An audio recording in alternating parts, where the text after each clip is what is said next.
With just a week to go before its end, the Trump administration has declassified a sensitive document on the US strategic framework for the Indo-Pacific from the year 2018. The 10-page document, declassified in part by US National Security Advisor Robert O'Brien, outlines the objectives and strategies with regard to China, North Korea, India, and other countries in the Indo-Pacific region. Framed more than 2 years before the India-China military standoff along the line of actual control, the strategy makes more than 20 mentions of India, seeing the country as preeminent in South Asia, taking on the leading role in maintaining Indian Ocean security. And in this regard, the document says the United States will build a stronger foundation for defense cooperation, expand defense trade and ability to transfer defense technology to enhance India's status as a major defense partner, increase cooperation on shared regional security concerns, and also encourage India's engagement beyond the Indian Ocean region. On the other hand, China is seen as the primary state actor of concern outlined in this particular document. As per the framework, Beijing is increasingly pressuring Indo-Pacific nations to subordinate their freedom and sovereignty to a common destiny envisioned by the Chinese Communist Party. So on this edition of The Big Picture, we will analyze the declassified US report on Indo-Pacific and the growing importance of India in the region. Joining me on the program are Mr. Shakti Sinha, Director, Atal Bihari Vajpayee Institute of International Studies, Vadodara, former Ambassador Prabhu Dayal, and Dr. Sriram Cholia, Foreign Affairs expert.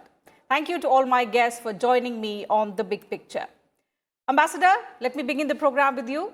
So before we go on to discuss the key points that have been mentioned in the declassified report, let's first try and understand the purpose behind declassifying the document at this time.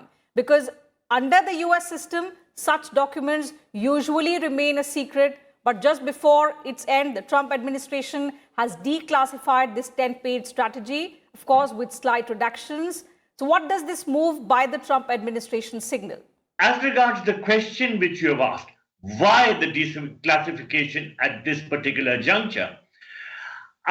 Well, there are many experts in the United States who feel that perhaps it was to divert attention from the attack on the Capitol. But my view is that this was not so, because the decision to declassify was taken well before the attack on the US Capitol took place. My understanding is that the declassification is an obvious attempt for policy continuity. This is in light of concerns that a Biden administration may not be so committed to challenging China's bid for dominance, or indeed to the idea of an Indo-Pacific, particularly in its free and open variant, because it is this idea which has served as a rallying cry for regional solidarity against coercive Chinese power. Now, there is a great deal of significance which is attached to India in this particular document. Let me mention that this document has provided the critical template for formulating US policy since 2018, when Donald Trump had signed it. And it outlines the strategy to counter Beijing's increasing influence in the Indo-Pacific, plans to deal with North Korea, as well as the importance of strengthening India as a military counterbalance to China. Now, I may underline the fact that this declassified document sees India as a net provider of security, with the object of being, of this framework being to solidify an enduring strategic partnership with India, which is underpinned by a strong military able to effectively collaborate with the US. So in my view, the release of this document, which would otherwise have been made public only in the last year of, I think, 2042 or something, Yes. way later than it has been actually made public, is because the Trump administration, and not just Donald Trump, wants continuity in this policy, which has been very, very carefully prepared by them for keeping China underpinned and for being able to counter its expansionism. That is my introductory remark and reading of this situation. Okay, let me take that point to Mr. Cholia. Do you agree that this move signals continuity of the United States Indo-Pacific strategy to key partners, especially India, Australia and Japan, amid the change in administration that's going to happen in the country?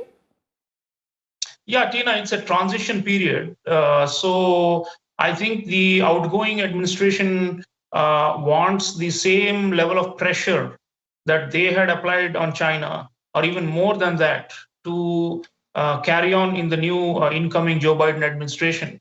And there are, like Ambassador was saying, some signals that Biden administration may not be as aggressive in pushing back against China as Trump was, at least in the last final 2 years of his term.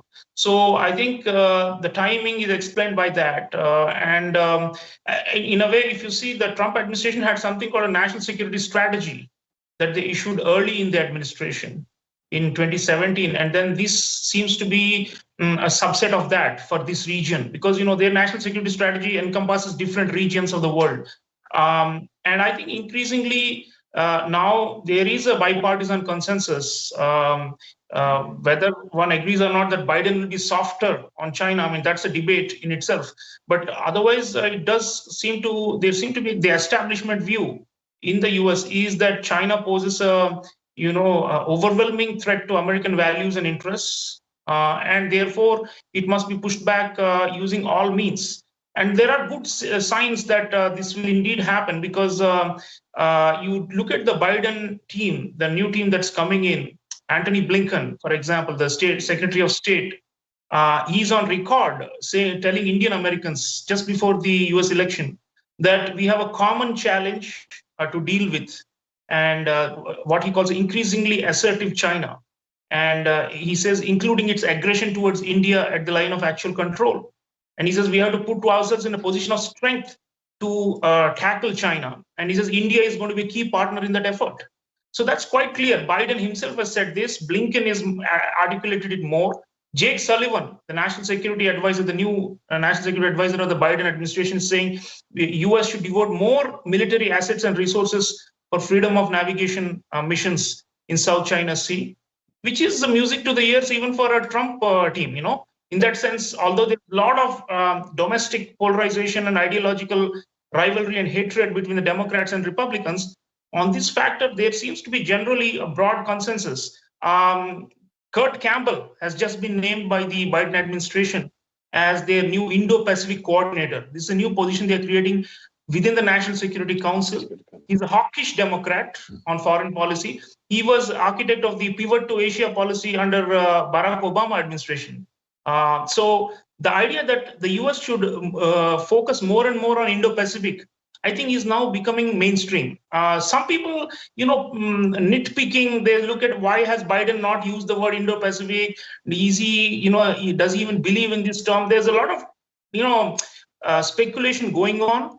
But I think all of that will be put to rest, because typically, whenever there's a new US administration, they start off a little slow off the blocks. They think that maybe they can work out a little bit and moderate or lower the temperature with China. But eventually, what happens is, because the Chinese push for hegemony is so relentless and so ruthless that whether you're a dove or a hawk, it doesn't matter in Washington. Ultimately, you realize that this is, this is a menace, and that has to be tackled. So I think we would like them to, hit the ground running. And I'm sure that all the Quad partners and all the main players in Indo-Pacific have already reached out to the Biden transition team to ensure that what Trump had envisaged in 2018 will not only carry forward, but will be, fast forwarded. We need more alliances. We need more solidification of the coalitions in the region, which were weak under Trump, because Trump's was more like, unilateral pressure on China. He was not so good at forming alliances or broad-based coalitions, but we are expecting more from Biden. Of course, there are a lot of domestic problems, and it's not easy for the US to immediately come in the new administration and start applying pressure on China, like as case. But nonetheless, I think it's a step in the right direction. So releasing it is to ensure that the US knows and does not forget who the real challenge is. It is not Russia. It is not Iran. It is not even North Korea, although North Korea is a subset of the Chinese problem. It is China. So let's put it up front. And that's why the report makes at least 20 mentions of India. Mr. Sinha, the report highlights how India figures as a key player in the US strategy as far as Indo-Pacific region is concerned. But also it largely talks of bolstering India's rise only to counter China. On that aspect, if we try to understand, how does the US policy differ from India's Indo-Pacific approach?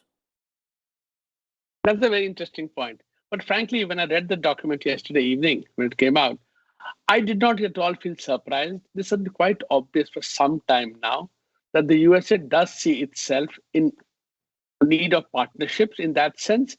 And the fact that in this part of the region, not just Indo-Pacific, but even, the broader Indo-Pacific, not just the Indian Ocean, where we see ourselves from Aden to Malacca, that India has to do more.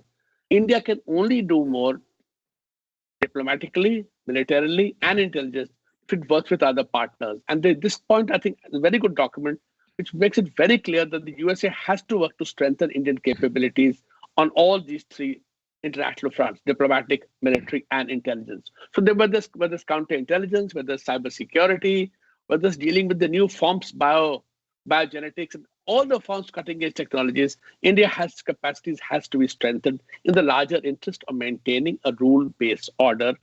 Because the report keeps talking again and again of the Chinese need for hegemony, of an illiberal world order, of undermining other countries, unfair trade practices, industrial espionage, all kinds of things. It specifically mentions in vis-a-vis India border and diversion of river waters. Brahmaputra, it doesn't say the word Brahmaputra, but it does talks about access to water resources for India. Obviously, the making of dams in. So, in all these aspects, it sees India as a very important player to counterbalance China. Why does it counterbalance China? Precisely for the reasons that I cited, because China is a threat to the liberal rules-based order. And India, therefore, has a very important role to play. Once again, to conclude, there's nothing in it that I find surprising. Yes, for us, many times we feel, why should we play the Americans' tune? No, it's not about playing the Americans' tune. It's about what Mr. Vajpayee understood in 1998. We are natural allies. Why are we natural allies? Because we have a convergence of interest and a convergence of values. And therefore, when you are counterbalancing, you're not doing it at America's bidding, you're doing it to protect yourself. But you can't do it yourself. You have to work in partnership of equal countries, sovereign countries. Okay, let me take that question to the ambassador as well. Do you see any difference in the US strategy vis-a-vis India's approach when it comes to the Indo-Pacific region?